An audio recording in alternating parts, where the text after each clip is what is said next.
Ayan, 1 cup ng niyog.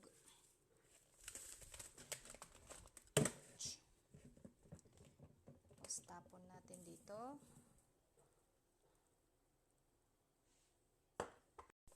At 1 cup din, 2 cup pala nitong semolina.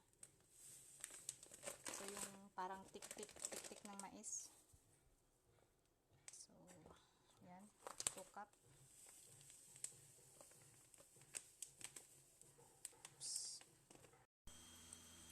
So, ito yung lanera na lalagyan natin.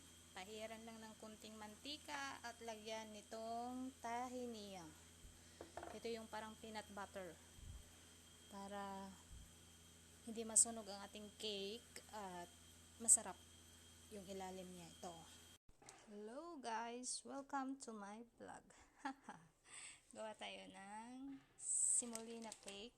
Ito, yung coconut semolina. Ito yung ating mix cream. So ito ng mixture natin, ilalagay na natin sa llanera.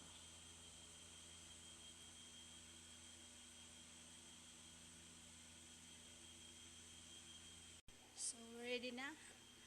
Ilagay natin sa 180 degree ang init at 25 minutes. Ito, lagay natin. At mainit na yung ating oven. Yan. So guys, luto na siya at lagyan na natin ng Nestle habang mainit pa.